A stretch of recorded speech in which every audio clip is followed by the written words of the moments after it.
السلام علیکم ورحمۃ اللہ وبرکاتہ۔ الحمد للہ وحدہ والصلاة والسلام علی من لا نبی بعدہ، اما بعد۔ معزز سامعین کرام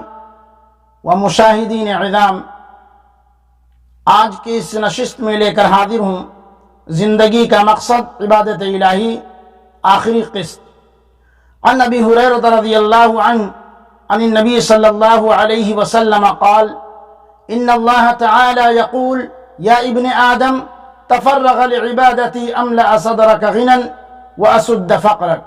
وإلا تفعل ملأت یدک شغلا ولم اسد فقرک۔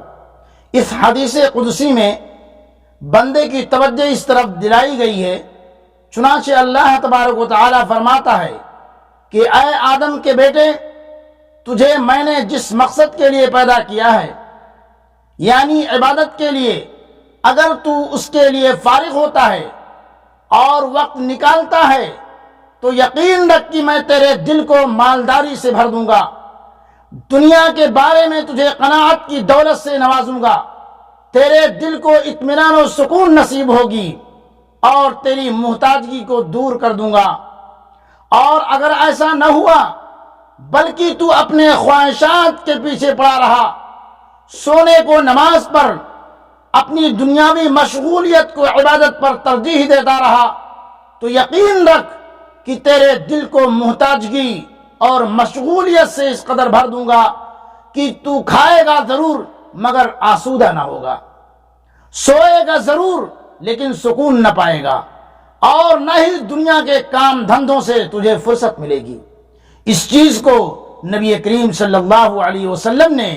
ایک حدیث میں اس طرح بیان فرمایا، جس شخص کی نیت اور اس کا مقصد اپنی سعی و عمل سے آخرت کی طلب ہو تو اللہ تبارک و تعالی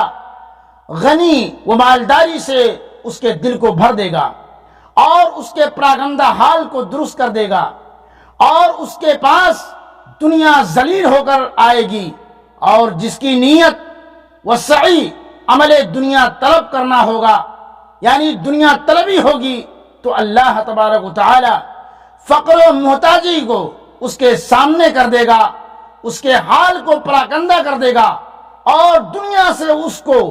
اسی قدر ملے گا جس قدر اس کے لیے پہلے سے مقدر ہو چکی ہے۔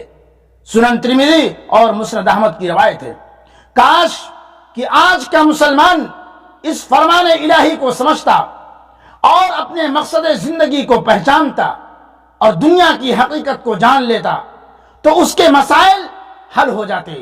اس کے یہاں سے بے اطمینانی دور اور اس کی محتاجگی ختم ہو جاتی، اور دنیا میں پرامن و سکون کی زندگی بسر کرتا۔